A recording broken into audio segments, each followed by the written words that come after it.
യേശുനാഥാ അങ്ങേയ്ക്കാരാധന. തിരുസന്നിധിയിൽ ഇന്ന് വന്നിടുവാൻ കൃപ നൽകിയ നാം അങ്ങേയ്ക്കാരാധന. തിരുസന്നിധിയിൽ ഇന്ന് വന്നിടുവാൻ കൃപ നൽകിയ നാം അങ്ങേയ്ക്കാരാധന. ആരാധന യേശുനാഥാ,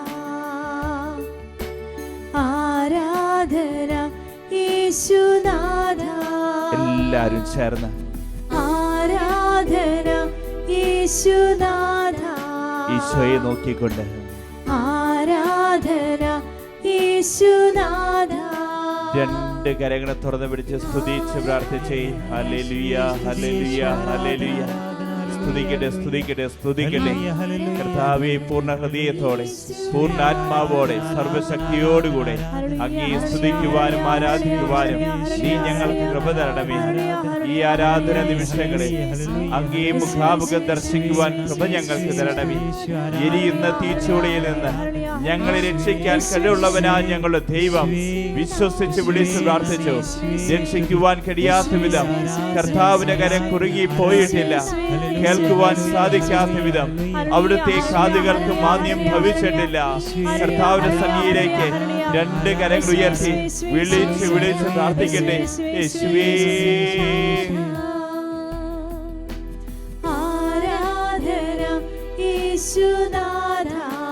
ഒന്ന് ചേർന്ന് ആരാധന യേശുനാഥാ. പൂർണ്ണ ഹൃദയത്തോടെ ആരാധിച്ച്, ആരാധന യേശുനാഥാ. പൂർണ്ണ മനസ്സോടെ ആരാധിച്ച്, ആരാധന യേശുനാഥാ. സർവശക്തിയോടെ ആരാധിച്ച്, ആരാധന യേശുനാഥാ. ഈശോയെ ആരാധന യേശുനാഥാ. കരങ്ങൾ കൂപ്പി ആരാധിച്ച്, ആരാധന യേശുനാഥാ. ആരാധന യേശുനാഥാ. പരിശുദ്ധ പരമ ദിവ്യകാരുണ്യത്തിന് എന്നേരവും ആരാധനയും സ്തുതിയും പുകഴ്ചയും ഉണ്ടായിരിക്കട്ടെ. പരിശുദ്ധ പരമ ദിവ്യകാരുണ്യത്തിന് എന്നേരവും ആരാധനയും സ്തുതിയും പുകഴ്ചയും ഉണ്ടായിരിക്കട്ടെ. പരിശുദ്ധ പരമ ദിവ്യകാരുണ്യത്തിന് എന്നേരവും ആരാധനയും സ്തുതിയും പുകഴ്ചയും ഉണ്ടായിരിക്കട്ടെ. ദിവ്യകാരുണ്യത്തിലേക്ക് നോക്കാം. അവരെ നോക്കിയവർ പ്രകാശിതരായി. ഇന്ന് ഈ പ്രകാശം എന്നിലേക്ക്, എൻ്റെ കുടുംബത്തിലേക്ക് അവിടുന്ന് ഒഴുകട്ടെ.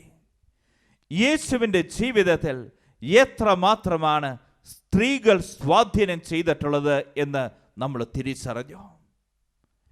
തെറ്റിൽ കുരുക്കപ്പെട്ട സ്ത്രീയെ യേശുവിൻ്റെ മുമ്പിലേക്ക് കൊണ്ടുവരിക. ഈ തെറ്റിൽ കുരുക്കപ്പെട്ട സ്ത്രീ യേശുവിനെ നോക്കുമ്പോഴും യേശു അവളെ നോക്കുമ്പോഴും യേശു കാണുന്ന എന്താണെന്നറിയോ? മറ്റൊരു മുഖമാ. തെറ്റിൽ കുരുക്കപ്പെട്ട സ്ത്രീയെ യേശു നോക്കിക്കഴിഞ്ഞപ്പോൾ പരിശുദ്ധ അമ്മയുടെ മുഖമാണ് യേശുവിന് അവളിൽ കാണാൻ സാധിച്ചത്. അതിന് കാരണമുണ്ട്. ഇതുപോലെ തന്നെ യേശു ഈ ലോകത്ത് ജനിക്കുന്നേക്കാൾ മുമ്പ് ഒരുപക്ഷെ പരിശുദ്ധ കന്യാമറിയത്തെ കല്ലെറിഞ്ഞ് കൊല്ലേണ്ടവളായിരുന്നു. എന്നാൽ നീതിമാനായ യൗസേപ്പ് സ്വർഗത്തോളം കാരുണ്യം കാണിച്ചുകൊണ്ടല്ലേ തനിക്ക് ഈ ലോകത്തിൽ വന്ന് പിറക്കാൻ സാധിച്ചത്. ഈ നീതിമാനായ യൗസേപ്പ് തന്നോട് കാണിച്ച കാരുണ്യം, തൻ്റെ അമ്മയോട് കാണിച്ച കാരുണ്യം യേശുവിൻ്റെ മനസ്സിൽ എപ്പോഴും നിറഞ്ഞു നിന്നിരുന്നു. വിവാഹത്തിന് മുമ്പ് ഗർഭിണിയായി കാണപ്പെട്ടവളാ പരിശുദ്ധ കന്യാമറിയം. അവളെ കല്ലെറിഞ്ഞു കൊല്ലുവാൻ വേണ്ടി ഒരുപക്ഷേ അന്നത്തെ സമൂഹം മുന്നോട്ട് വന്നിരുന്നുവെങ്കിൽ യേശുവിന് ഈ ലോകത്ത് ജനിക്കാൻ സാധിക്കില്ല. അവിടെയാണ് യേശു ആ തെറ്റിൽ കുരുക്കപ്പെട്ട സ്ത്രീയെ കണ്ടു കഴിഞ്ഞപ്പോൾ യേശുവിൻ്റെ മുമ്പിലേക്ക് കടന്നു വന്ന ചിന്തകൾ വീണ്ടും നമ്മൾ കണ്ടുമുട്ടുകയാണ്. യേശു ദേവാലയ ഭണ്ഡാരത്തിൽ ഓരോ വ്യക്തികളും കൊണ്ടുപോയിടുന്ന നാണയങ്ങൾ കാണുന്നുണ്ട്. വലിയ വലിയ നോട്ടുകൾ ഓരോ വ്യക്തികളും കൊണ്ടുപോയി ഇടുക. എന്നാൽ അതിൻ്റെ മധ്യേ നിന്നുകൊണ്ട് ഓരോരുത്തരും കൊണ്ടുപോയി ഇടുന്നത് നോക്കി കാണുമ്പോൾ വലുതിനെ യേശു കാണുന്നു, ചെറുതിനെ യേശു കാണുന്നു. പക്ഷേ ഒരു വിധവയായ പാവപ്പെട്ട സ്ത്രീ ആ ദേവാലയത്തിലേക്ക് കടന്നു വന്ന് ദേവാലയ ഭണ്ഡാരത്തെ അവൾക്കുള്ള ആകെയുള്ള ചെമ്പത്തുണ്ട് കൊണ്ടുപോയി ഇട്ടിരിക്കുക. ആ ചെമ്പത്തുണ്ട് ഇട്ട് കഴിഞ്ഞപ്പോൾ യേശു എഴുന്നേറ്റ് എന്നുകൊണ്ട് പറയുകയാണ്, ഈ വിധവയായ സ്ത്രീയാകട്ടെ എല്ലാവരെക്കാൾ കൂടുതൽ ദേവാലയ ഭണ്ഡാരത്തിൽ കൊണ്ടുപോയി നിക്ഷേപിച്ചിരിക്കുന്നു. എല്ലാവരും തങ്ങളുടെ സമൃദ്ധിയിൽ നിന്ന് നിക്ഷേപിക്കുന്നു. എന്നാൽ ഈ വിധവയായ സ്ത്രീയാകട്ടെ അവൾക്ക് എന്താണോ ഉള്ളത്, ഉപജീവനത്തിലുള്ളത് എന്താണോ അതാണ് ദേവാലയ ഭണ്ഡാരത്തിൽ കൊണ്ടുപോയിട്ടത്. ആ വിധവയായ സ്ത്രീയെ കണ്ടു കഴിഞ്ഞപ്പോൾ യേശുവിൻ്റെ മനസ്സിലേക്ക് കടന്നു വന്നത് പരിശുദ്ധ അമ്മയുടെ മുഖമാണ്. കാരണം ഈ പരിശുദ്ധ അമ്മയ്ക്ക് ആകെയുണ്ടായിരുന്ന ചെമ്പത്തുണ്ടായിരുന്നു തൻ്റെ പുത്രനായ യേശു. ആ പുത്രനായ യേശുവിനെ പിതാവായ ദൈവത്തിൻ്റെ ദേവാലയ ഭണ്ഡാരത്തിൽ കൊണ്ടുപോയി അവൾ പൂർണ്ണമായി നിക്ഷേപിച്ചു. അതുകൊണ്ട് യേശു പറഞ്ഞേ, എല്ലാവരെക്കാൾ കൂടുതൽ ഇവൾ ദേവാലയ ഭണ്ഡാരത്തിൽ നിക്ഷേപിച്ചിരിക്കുന്നു. എല്ലാവരും അവിടെ സമൃദ്ധിയിൽ നിക്ഷേപിച്ചിരിക്കുന്നു. ഇവളാകട്ടെ തൻ്റെ ഉപജീവനത്തുള്ളതുപോലും വകവെക്കാതെ അത് ദേവാലയ ഭണ്ഡാരത്തിൽ കൊണ്ടുപോയി ഇട്ടിരിക്കുക. ആ വിധവയായ സ്ത്രീയിലും പരിശുദ്ധ അമ്മയുടെ മുഖമാണ് യേശു കണ്ടത്. ഇതുപോലെ തന്നെ വീണ്ടും നാം കാണുകയാണ്, യേശുവിൻ്റെ അന്തിമ നിമിഷങ്ങളിൽ യേശു പറഞ്ഞ വാക്കുകളുണ്ട്. പിതാവേ, അങ്ങേ കരങ്ങളിൽ എൻ്റെ ഈ ആത്മാവിനെ ഞാൻ സമർപ്പിക്കുന്നു. ഇത് യേശുവിനെ എവിടെ നിന്നാണ് കിട്ടിയത്? യേശുവിന് ഒരുപാട് ജ്ഞാനമുണ്ട്. പിതാവായ ദൈവം കൊടുത്ത ജ്ഞാനമുണ്ട്. യേശു ഈ ലോകത്തിൽ നിന്ന് പല കാര്യങ്ങളും യേശു കണ്ടിട്ടുണ്ട്, കേട്ടിട്ടുണ്ട്, മനസ്സിലാക്കിയിട്ടുണ്ട്. എന്നാൽ യേശുവിന് ഈ വാക്കുകൾ കിട്ടിയത് എവിടെ നിന്നായിരിക്കും? യേശു ഒരു യഹൂദനാണ്. അവൻ്റെ അമ്മയുണ്ടല്ലോ പരിശുദ്ധ കന്യാമറിയം. ഓരോ യഹൂദ സ്ത്രീകളും തൻ്റെ മക്കൾ ജനിച്ചു കഴിയുമ്പോൾ ചെവിയിൽ ഓതിക്കൊടുക്കുന്ന മന്ത്രമുണ്ട്. പരിശുദ്ധ കന്യാമറിയം യേശു ജനിച്ചു കഴിഞ്ഞപ്പോൾ യേശുവിൻ്റെ ചെവിയിൽ ഓതിക്കൊടുത്ത മന്ത്രമാണ്, പിതാവേ, അങ്ങേ കരങ്ങളിൽ എൻ്റെ ആത്മാവിനെ ഞാൻ സമർപ്പിക്കുന്നു എന്ന്. ഓർക്കുക പ്രിയപ്പെട്ടവരെ, ജീവിതത്തിൻ്റെ നിർണായകമായ നിമിഷങ്ങളിൽ, എല്ലാം തകർന്നു എന്ന് തോന്നുന്ന നിമിഷങ്ങളിൽ നമ്മുടെ മക്കൾക്ക് ഓർത്തിരിക്കാൻ അവിടെ മനസ്സിലുണ്ടാവുക, അവരെ പിടിച്ചു നിർത്തുന്നത് എന്തായിരിക്കുമെന്നറിയോ? നമ്മുടെ മക്കൾ പഠിച്ചിട്ടുണ്ട്, വലിയ ഡിഗ്രികൾ സമ്പാദിച്ചിട്ടുണ്ട്, ഒരുപാട് കാര്യങ്ങൾ അവർ ചെയ്തിട്ടുണ്ട്. ഇതൊന്നും അവരുടെ തലയിലേക്ക് ആ സമയം വരാൻ പോകുന്നില്ല. മറിച്ച് അമ്മമാർ ആ കുഞ്ഞിൻ്റെ ചെവിയിൽ ഓതിക്കൊടുത്ത കൊച്ചു കൊച്ചു നിമന്ത്രണങ്ങളുണ്ടല്ലോ, അതാ നമ്മുടെ മക്കളെ പിടിച്ചു നിർത്തുക ജീവിതത്തിൻ്റെ പ്രതിസന്ധി നിമിഷങ്ങളിൽ. യേശുവിന് പരിശുദ്ധ അമ്മ ഓതിക്കൊടുത്തു, പിതാവേ, അങ്ങേ കരങ്ങളിൽ എൻ്റെ ആത്മാവിനെ ഞാൻ സമർപ്പിക്കുന്നു. യേശുവിന് ഓർക്കാനുണ്ടായിരുന്ന അമ്മ പഠിപ്പിച്ച ഈ പ്രാർത്ഥനയായിരുന്നു. നമ്മുടെ മക്കൾ ഈ കാലഘട്ടത്തിൽ പരിശുദ്ധ അമ്മ പഠിപ്പിച്ചതുപോലെ നമുക്കും പഠിപ്പിക്കാൻ സാധിക്കണം. കുഞ്ഞുങ്ങളെ ശൈശവത്തിൽ തന്നെ നടക്കേണ്ട വഴി പരിശീലിക്കുക, എന്നാൽ വാർദ്ധക്യത്തിലും അതിൽ നിന്ന് വ്യതിചലിക്കുകയില്ല എന്ന് ഈ കാലഘട്ടത്തിന് മാതാപിതാക്കളെ നിങ്ങൾ തിരിച്ചറിഞ്ഞു. യേശുവിൻ്റെ അന്ത്യ നിമിഷങ്ങളിൽ യേശുവിൻ്റെ കൂടെ ഉണ്ടായിരുന്ന ആരായിരുന്നു? താൻ സ്നേഹിച്ചവരും തൻ്റെ കൂടെ കൊണ്ടുപോയി നടന്നവരും, ചിലരൊക്കെ എൻ്റെ കൂടെ ഉണ്ടാവുമെന്ന് പ്രതീക്ഷിച്ചു, അവരൊന്നും യേശുവിൻ്റെ കൂടെ ഉണ്ടായിരുന്നില്ല. താൻ സ്നേഹിച്ച ശിഷ്യന്മാർ അവർ ഓടിയൊളിച്ചു, ഒറ്റിക്കൊടുത്തു, തള്ളിപ്പറഞ്ഞു. തൻ്റെ കൂടെ ചങ്കിനോട് ചേർന്ന് നിൽക്കുമെന്ന് വിചാരിച്ചവര്, ചങ്കാടെന്ന് വിചാരിച്ചവര് ജീവിതത്തിൻ്റെ പ്രതിസന്ധി നിമിഷങ്ങളിൽ യേശുവിൻ്റെ കൂടെ ഉണ്ടായിരുന്നില്ല എന്നുള്ളതാണ്. എന്നാൽ യേശുവിൻ്റെ അന്തിമ നിമിഷങ്ങളിൽ ഏതാനും സ്ത്രീകളെ നാം കണ്ടുമുട്ടുകയാണ്. യേശുവിൻ്റെ കൂടെ അവൻ്റെ സങ്കടങ്ങളിൽ നിമിഷങ്ങളിൽ, ഒറ്റപ്പെടുന്ന നിമിഷങ്ങളിൽ, ആരാരുമില്ലാത്ത നിമിഷങ്ങളിൽ അവൻ്റെ കൂടെ ഉണ്ടായിരുന്നവർ.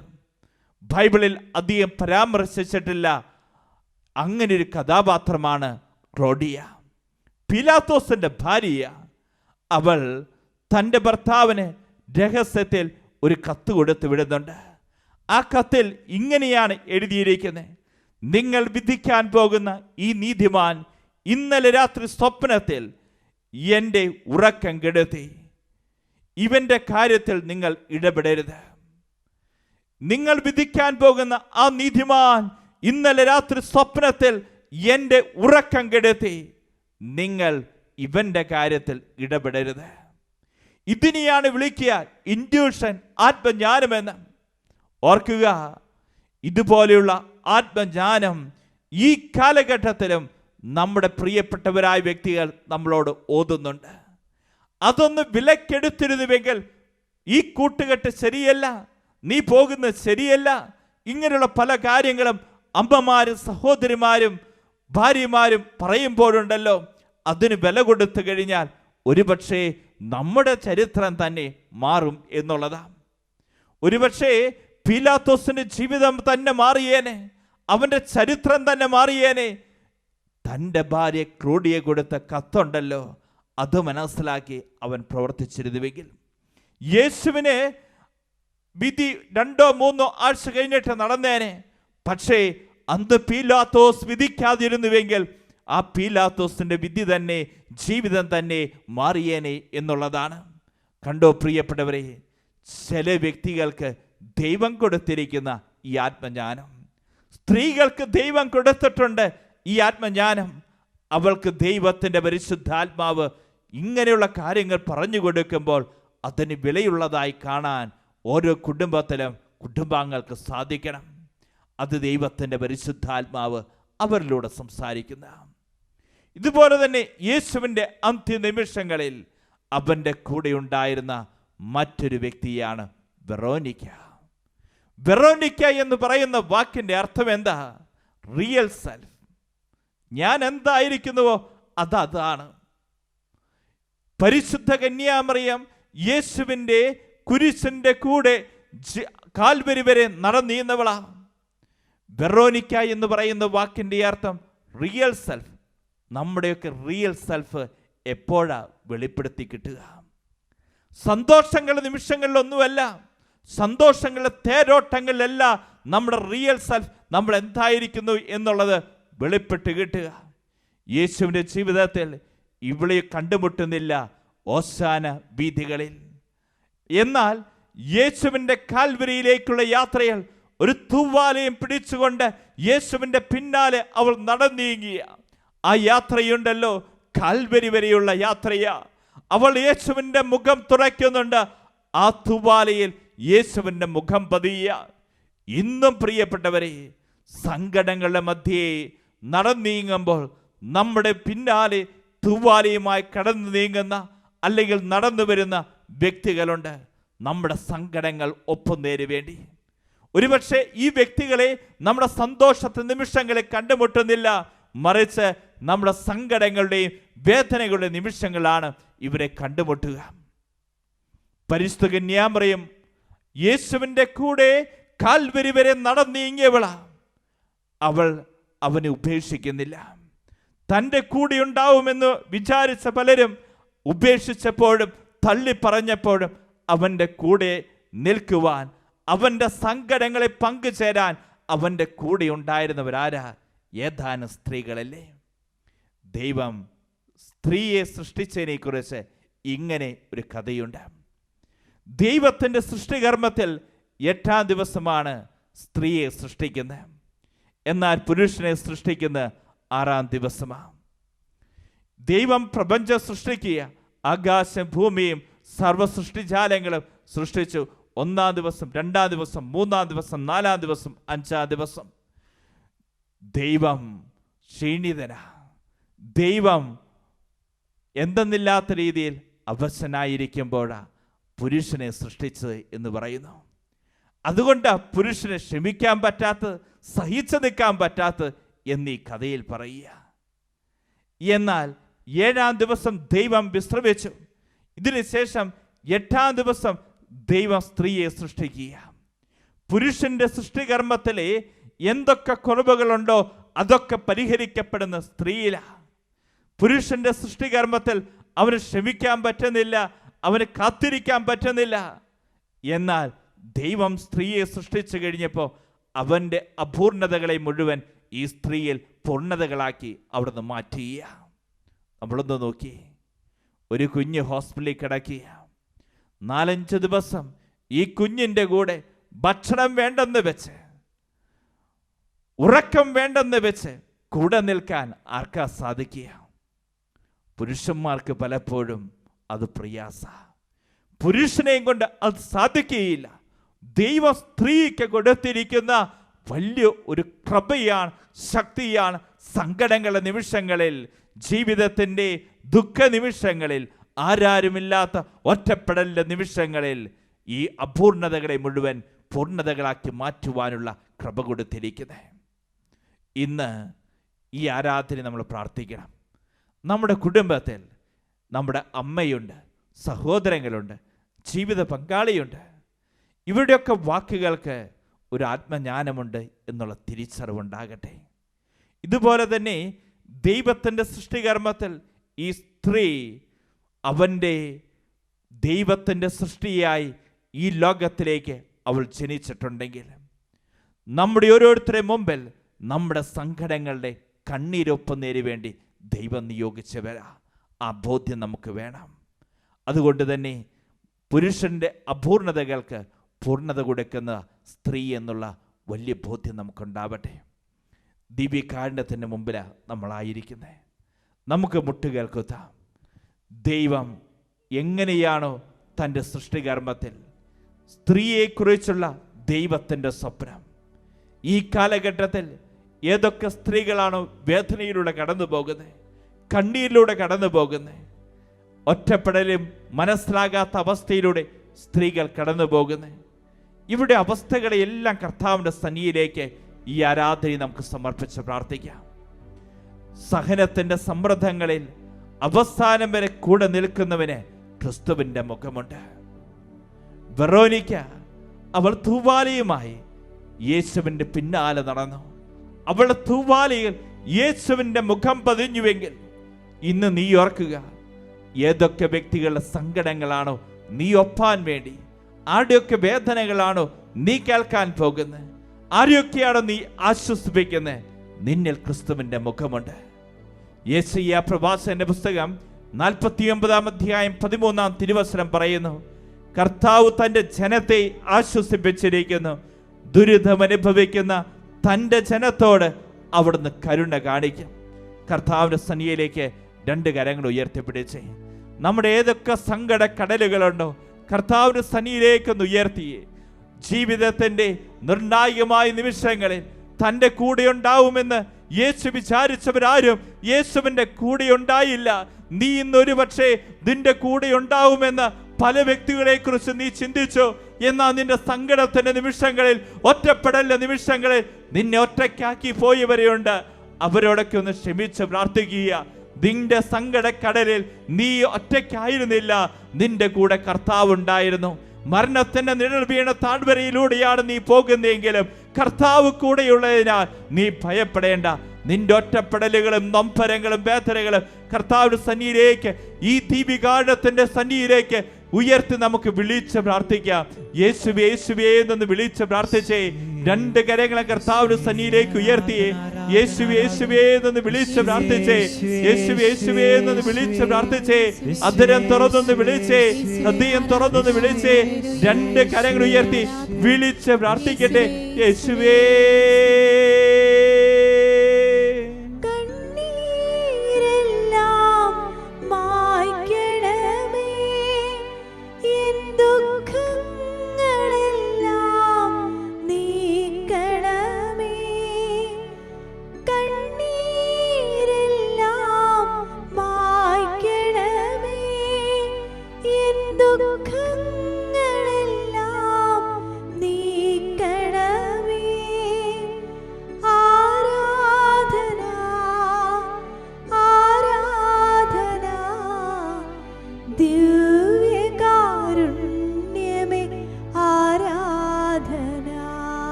കർത്താവിന്റെ വചനം പറയുന്നു, കരച്ചിൽ നിറുത്തു, കണ്ണുനീർ തുടയ്ക്കൂ, നിന്റെ യാതനകൾക്ക് അവിടുന്ന് പ്രതിഫലം നൽകും.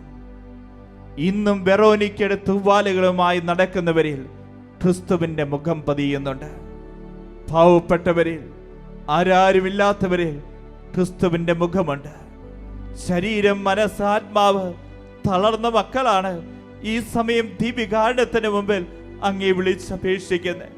നമ്മുടെ സങ്കട കടലുകളെല്ലാം കർത്താവിന്റെ സന്നിധിയിലേക്ക് നമുക്ക് ഉയർത്താം. ഈ സമയം നമ്മുടെ സങ്കട കടലുകളിൽ കർത്താവിന്റെ കരം കാണാൻ നമുക്ക് വിളിച്ച് പ്രാർത്ഥിക്കാം. ആരാരുമില്ലാത്ത വ്യക്തികളെ നമുക്ക് ക്രിസ്തുവിന്റെ മുഖം കാണുവാൻ വേണ്ടി പ്രാർത്ഥിക്കാം. കർത്താവേ, കുടുംബത്തിൽ ഒറ്റപ്പെട്ട് കിടക്കുന്നവർ, മക്കൾ ഉപേക്ഷിച്ച മാതാപിതാക്കൾ, അനാഥാലയങ്ങളിൽ കിടക്കുന്നവർ, വഴിയോരങ്ങളിൽ ഭിക്ഷയാചിക്കുന്നവർ, ഇങ്ങനെയുള്ള വ്യക്തികളെയെല്ലാം എൻ്റെ ഉത്തരവാദിത്വമാണ്, എൻ്റെ ദൗത്യമാണ് അവിടെ മുഖം തുടയ്ക്കുക, അവരെ ആശ്വസിപ്പിക്കുക, അവരിലെല്ലാം ക്രിസ്തുവിന്റെ മുഖം കാണുക എന്നുള്ളത്. കർത്താവേ, ഇന്ന് ഈ ആരാധന വേളയിൽ ഞാൻ തീരുമാനമെടുക്കുന്നു. ഞങ്ങളുടെ തൊട്ടടുത്തുള്ള അനാഥാലയങ്ങൾ, ആരാരുമില്ലാത്തവർ വസിക്കുന്ന സ്ഥലങ്ങൾ, അവരുടെ കൂടെ സമയം ചെലവഴിക്കാൻ, അവരോട് സംസാരിക്കാൻ, അവരെ കേൾക്കാൻ. എൻ്റെ കുടുംബത്തിൽ പോലും എൻ്റെ മാതാപിതാക്കളുണ്ട്, അനാഥത്വം പേറുന്നവരാ. അവരെ ഒന്ന് ശ്രമിക്കാൻ എനിക്ക് സമയം കിട്ടുന്നില്ല, അവരെ ഒന്ന് കേൾക്കാൻ എനിക്ക് സാധിക്കുന്നില്ല. അവരെയൊക്കെ ഒരുപക്ഷെ ഞാൻ തള്ളിക്കളഞ്ഞിരിക്കുക. ഇങ്ങനെയുള്ള വ്യക്തികളെല്ലാം കർത്താവിന്റെ മുഖം കാണുവാനുള്ള കൃപയ്ക്ക് വേണ്ടി ഈ ആരാധനയെ നമുക്ക് വിളിച്ച് പ്രാർത്ഥിക്കാം. രണ്ട് കരങ്ങളെ കർത്താവിന്റെ സന്നിധിയിലേക്ക് ഉയർത്തി യേശുവേ യേശുവേ എന്നൊന്ന് വിളിച്ച് പ്രാർത്ഥിച്ചേ.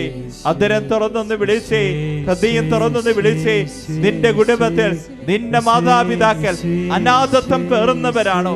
നീ ഒന്ന് വിളിച്ച് പ്രാർത്ഥിച്ചേ. ഒരുപക്ഷെ അപ്പന് കൊടുക്കേണ്ട സ്നേഹം കൊടുക്കാത്തവർ, അമ്മയ്ക്ക് കൊടുക്കേണ്ട ആദരവ് കൊടുക്കാത്തവർ, എപ്പോഴും മാതാപിതാക്കളുടെ മുമ്പിൽ തർക്കുത്തരം പറയുന്നവർ, മാതാപിതാക്കളെ ബഹുമാനിക്കാത്തവർ, ഇങ്ങനെയുള്ള മക്കളൊക്കെ കർത്താവിന്റെ സന്നിധിയിലേക്ക് കരമുയർത്തി കണ്ണീരോടുകൂടി ഒന്ന് വിളിച്ച് പ്രാർത്ഥിച്ചേ. ഇതുപോലെ തന്നെ കർത്താവേ, ആരാരുമില്ലാതെ അനാഥാലയങ്ങളിൽ കിടക്കുന്നവർ, വയോവൃദ്ധരായിരിക്കുന്നവർ, ഭിക്ഷയാചിക്കുന്നവർ, വഴിയോരങ്ങളിൽ കിടക്കുന്നവർ, ഇവരുടെയൊക്കെ മുഖം തുടയ്ക്കുമ്പോൾ ക്രിസ്തുവിന്റെ മുഖം നിന്റെ തൂവാലയെ പതിയും. രണ്ട് കരങ്ങൾ ഉയർത്തി വിളിച്ചേ, യേശുവേ യേശുവേ എന്ന് വിളിച്ചേ. പല വ്യക്തികളുടെയും മുഖം നിന്റെ മുന്നിലേക്ക് കടന്നു വരുന്നില്ലേ? അവരെയൊക്കെ ആശ്വസിപ്പിക്കുവാൻ യേശു നിന്നോട് പറയുന്നുണ്ട്. രണ്ട് കരങ്ങൾ ഉയർത്തി വിളിച്ചുണരട്ടെ. യേശുവേ,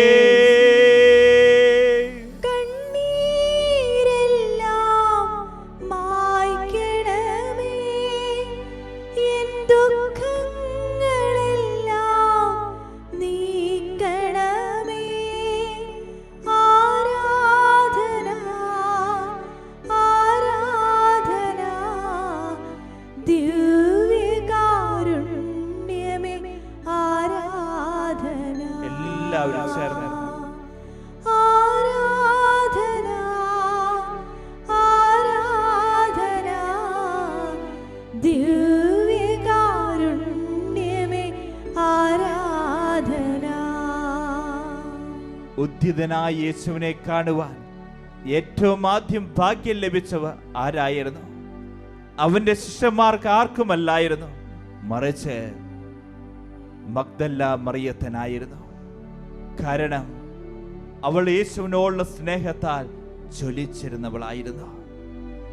ഇന്നും പ്രിയപ്പെട്ടവരെ, യേശുവിനോടുള്ള സ്നേഹം നിന്നിൽ ജ്വലിക്കട്ടെ. അവിടെയാണ് പൗലോസ് ശ്ലീഹ പറയുന്നത്, ക്രിസ്തുവിന്റെ സ്നേഹത്തിൽ നിന്ന് ആര് നമ്മെ വേർപെടുത്തും? ക്ലേശമോ, ദുരിതമോ, പീഡനമോ, പട്ടിണിയോ, നഗ്നതയോ, ആപത്തോ, വാളോ? രണ്ട് കരങ്ങളെ കർത്താവിന്റെ സന്നിധിയിലേക്ക് ഉയർത്തി കർത്താവിന്റെ ആശീർവാദം സ്വീകരിക്കാൻ നമുക്ക് ഈ സമയം മുട്ടുകൾ കുത്തി യേശുവേ യേശുവേ എന്ന് വിളിച്ച് പ്രാർത്ഥിച്ച മക്കളെ, എല്ലാ മക്കളും ഈശോയുടെ സ്നേഹം കൊണ്ട് നിറയട്ടെ. ദിവ്യ കാലത്തിന്റെ ശക്തി, പ്രകാശം നമ്മിലേക്ക് അവിടെ ചൊരിയപ്പെടട്ടെ. രണ്ട് കരങ്ങളെ കർത്താവിന്റെ സന്നിധിയിലേക്ക് ഉയർത്തി ശക്തമായി സ്തുതിച്ച് പ്രാർത്ഥിക്കുക. ഈശോയുടെ സ്നേഹം കൊണ്ട് ഞാൻ നിറയണം, എന്റെ കുടുംബം നിറയണം, എന്റെ ഹൃദയം, എന്റെ മനസ്സ്, എന്റെ ശരീരം, എന്റെ ആത്മാവ്, എന്റെ മനസ്സാക്ഷി എല്ലാ വിശ്വയുടെ സ്നേഹം കൊണ്ട് നിറയട്ടെ. വിളിച്ച് പ്രാർത്ഥിക്കട്ടെ. വിളിച്ച് പ്രാർത്ഥിച്ച് ഈശോയുടെ ആശീർവാദം സ്വീകരിക്കാം.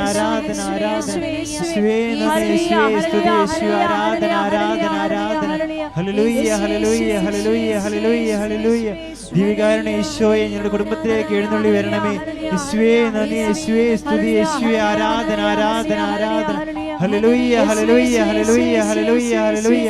യേശുവേ നന്ദി, യേശുവേ സ്തുതി, യേശുവേ ആരാധന ആരാധന ആരാധന ആരാധന. Hallelujah hallelujah hallelujah hallelujah hallelujah. യേശുവേ നന്ദി, യേശുവേ സ്തുതി, യേശുവേ ആരാധന ആരാധന. Hallelujah hallelujah. പരിശുദ്ധ പരമാ ദിവ്യകാരുണ്യത്തിന്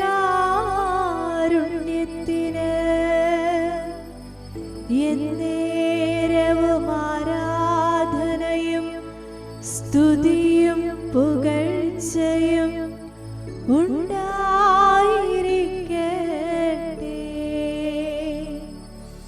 പരിശുദ്ധ പരമാ ദിവ്യകാരുണ്യത്തിന്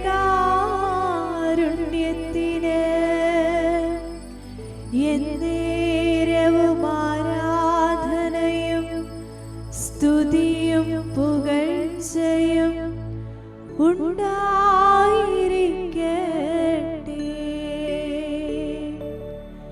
പരിശുദ്ധ പരമാ ദിവ്യകാരുണ്യത്തിന്